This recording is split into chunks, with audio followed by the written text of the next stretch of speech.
I welcome you to the 33rd Sunday in Ordinary Time.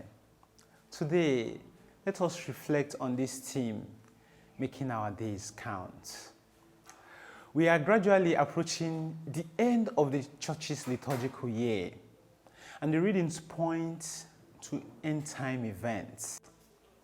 The writing of Daniel in the first reading speaks of a time of terrible suffering which will not affect the just and the righteous.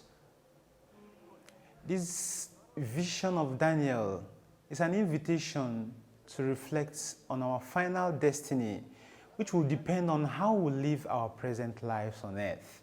Indeed, the idea of judgment at the end of time sounds scary, but it will be misleading to conceive of the end time as a time when an angry God that is offended by the devil in the world will visit to unleash a terrible vengeance. God, who is love, does not take revenge. He has compassion. Our sins cannot hurt God. Sin rather hurts the sinner. God's design for the world is redemption, not destruction. Hebrews 29:11.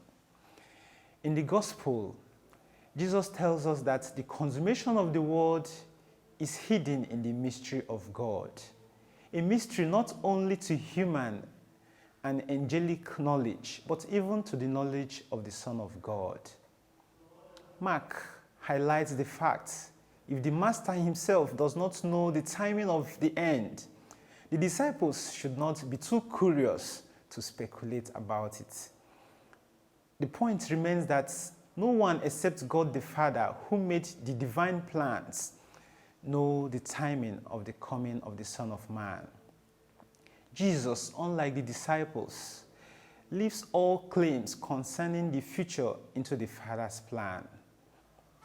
The parable of the fig tree explains the mystery and unpredictable nature of the end time. Jesus sees in the fig a suitable metaphor to explain the end of time. Just as the summer comes each year without human effort, so God brings the consummation of his creation in his own time.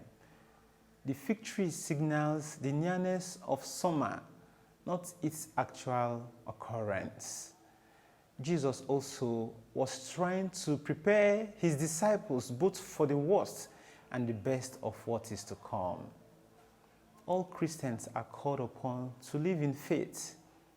It is a sort of faith which affirms that even during the hardest and darkest days of doom and gloom, God is there and has not forgotten us. Thus, we are encouraged to have hope, not fear, in the coming of the Lord. Our unnecessary engagement trying to figure out the exact day and time is an exercise in futility, and it distracts us from paying attention to what really matters, which is our relationship with God and his creation. What is your current relationship with God? What we should be concerned with is in living each day as if it was our last. We must stop counting the days, but rather make the days count. May God bless you and have a fruitful Sunday.